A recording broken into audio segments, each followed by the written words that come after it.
अनुच्छेद 148 भारत के नियंत्रक एवं महालेखा परीक्षक कैग से संबंधित है। और अनुच्छेद 280 वित्त आयोग का गठन होता है। अनुच्छेद 324 भारत निर्वाचन आयोग को स्थापित करता है। चुनाव आयोग एक स्वतंत्र संवैधानिक संस्था है। भारत में एकल नागरिकता का प्रावधान है, ना ही दोहरी नागरिकता। तो भारत में एकल नागरिकता का प्रावधान है। भारतीय संविधान में संघीय व्यवस्था के साथ एकात्मक झुकाव भी है। राज्य की राजभाषा अनुच्छेद 12 में है और अनुच्छेद 13 के अनुसार संविधान विरोधी कानून शून्य माने जाएंगे। न्यायपालिका की स्वतंत्रता भारतीय संविधान की विशेषता है।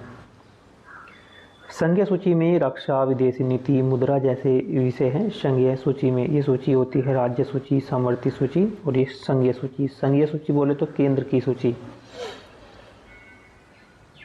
तो रक्षा, विदेशी, मुद्रा जैसे विषय हैं, इन पर सिर्फ कानून बनाने का अधिकार है केंद्र को ही है। देखिए राज्य सूची। राज्य सूची में पुलिस, स्वास्थ्य, कृषि आदि विषय हैं। इन पर कानून बनाने का जो अधिकार है वो राज्य को है। समवर्ती सूची में दोनों ही मिलकर कानून बनाते हैं, लेकिन आखिरकार जो मान्यता है वह संघीय यानी कि केंद्र की मान्यता होती है। शिक्षा, वन, विवाह, श्रम कानून इत्यादि। अनुच्छेद 110 धन विधेयक की परीक्षा देता है। अनुच्छेद 110 धन विधेयक की परीक्षा देता है। बजट को वार्षिक वित्तीय विवरण कहा जाता है।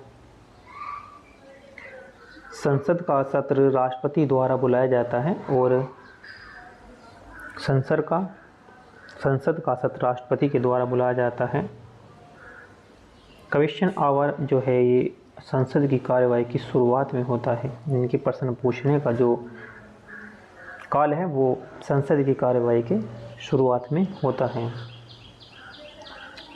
भारत में संविधान संशोधन प्रक्रिया जो है वो 368 में ही दी गई है।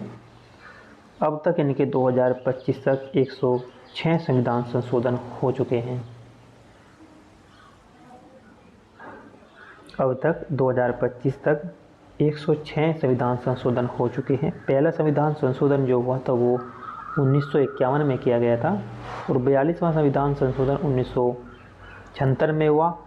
इस संविधान की खास बात यह है कि इसमें इसे मिनी संविधान भी कहा गया। काफ़ी बदलाव हुआ, इसमें काफ़ी बड़ा संशोधन हुआ। 44वां संविधान संशोधन जो है 1978 में आपातकालीन प्रावधानों को संशोधित करने के हेतु इसे माना गया।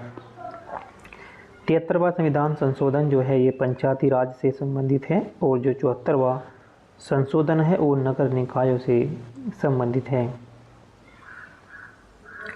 86वां संशोधन है 6 से 14 वर्ष की आयु के बच्चों के लिए शिक्षा का अधिकार ये देता है।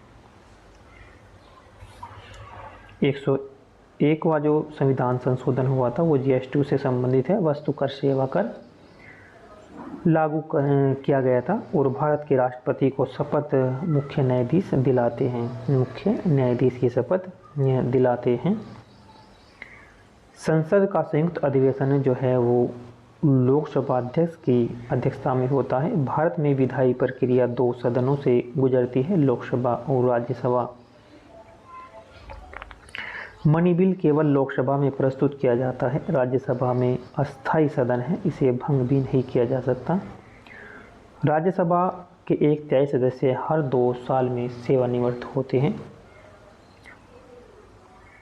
और भारत में संसद के 3 प्रकार के सत्र होते हैं: बजट सत्र, मानसून सत्र और ये शीतकालीन सत्र। भारत में संसदीय प्रणाली ब्रिटेन से ली गई थी। जो संसदीय प्रणाली है वह ब्रिटेन के संविधान से ली गई थी और भारतीय न्यायपालिका एकीकृत और स्वतंत्र है। उच्चतम न्यायालय दिल्ली में स्थित है।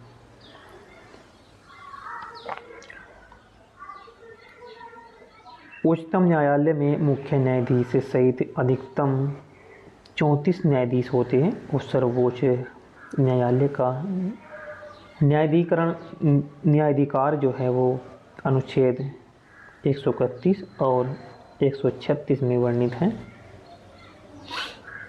सुप्रीम कोर्ट में संवैधानिक व्याख्या का अंतिम प्राधिकार है। सुप्रीम कोर्ट के निर्णय भारत के सभी न्यायालयों पर बाध्यकारी होते हैं।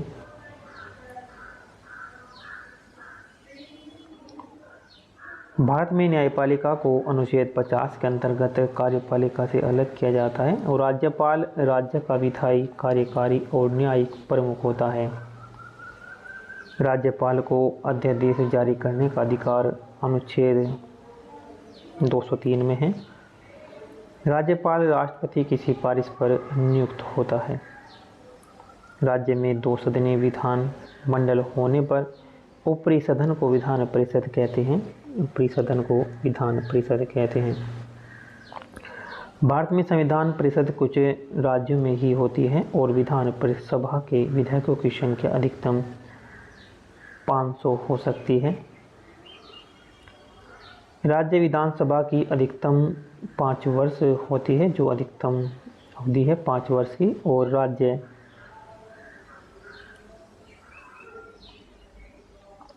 राज्यपाल विधानसभा को भंग कर सकता है।